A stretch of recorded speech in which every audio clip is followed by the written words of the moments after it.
Hi welcome to hash tag నేను మీ మనోజ్. లగచర్ల రైతుకు బేడీల ఘట్టంపై ముఖ్యమంత్రి రేవంత్ రెడ్డి సీరియస్ అయ్యారు. రైతు హీరియా నాయక్ను చికిత్స కోసం సంగారెడ్డి ఆసుపత్రికి బేడీలతో తీసుకెళ్లడంపై ఆగ్రహం వ్యక్తం చేశారు ఆయన. ఈ ఘటనకు సంబంధించి అధికారులను ఆరా తీశారు సీఎం రేవంత్ రెడ్డి. రైతుకు బేడీలు వేసి తీసుకెళ్లాల్సిన అవసరం ఏంటని అధికారులపై సీఎం ఫైర్ అయ్యారు. ఘటనపై విచారణ జరిపి పూర్తి నివేదిక సమర్పించాలని ఉన్నతాధికారులను ఆదేశాలు జారీ చేశారు సీఎం రేవంత్ రెడ్డి. ఇలాంటి చర్యలను సహించేది లేదని కూడా రేవంత్ రెడ్డి హెచ్చరించారు.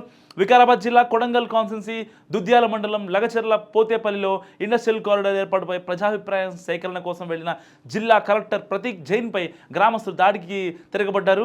సో ఈ ఘటన రాష్ట్ర వ్యాప్తంగా సంచలనంగా మారింది. ఈ ఘటనలో బీఆర్ఎస్ మాజీ ఎమ్మెల్యే పట్నం నరేందర్ రెడ్డి, ప్రధాన నిందితుడు సురేష్ను పోలీసులు అదుపులోకి తీసుకొని విచారిస్తున్నారు. అయితే అలాగే కలెక్టర్పై దాడికి పాల్పడిన కొందరు లగచర్ల రైతులను కూడా పోలీసులు అరెస్ట్ చేశారు.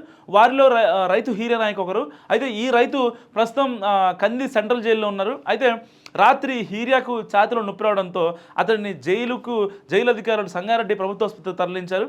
ఈరోజు కూడా మరోసారి వైద్య పరీక్షల నిమిత్తం హీరియా నాయక్ను సంగారెడ్డి జనరల్ హాస్పిటల్కు జైలు అధికారులు తీసుకొచ్చారు. అయితే ఆసుపత్రికి తీసుకొస్తున్న సమయంలో హీరియా నాయక్ చేతికి బేడీలు ఉన్నాయి. సో బేడీలతోనే హీరియా నాయక్ను పోలీసులు రంగారెడ్డి ఆసుపత్రికి తీసుకొచ్చారు. అంతేకాకుండా బేడీలతోనే చికిత్స అందజేశారు. ఇప్పుడు ఇది చాలా రచ్చకు దారితీసిందని చెప్పాలి. ఎందుకంటే రైతులను బేడీలతో ఎలా తీసుకొస్తారంటూ పలువురు అభ్యంతరం వ్యక్తం చేస్తున్నారు. వాళ్ళు ఏమన్నా కఠోర ఉన్మాదులా లేకపోతే ఏంటని ప్రశ్నిస్తున్నారు. సో ఈ బేడీల అంశం ముఖ్యమంత్రి రేవంత్ రెడ్డి దృష్టికి చేరడంతో సీఎం సీరియస్ అయ్యారు. వెంటనే విచారణ జరిపి నివేదిక ఇవ్వాల్సిందిగా అధికారులకు సీఎం రేవంత్ రెడ్డి ఆదేశించారు. సో ఈ ఘటనపై మీరేమనుకుంటారు? నా కామెంట్ రూపంలో తెలియజేయండి. చూస్తూనే ఉండండి హ్యాష్ ట్యాగ్ యూ.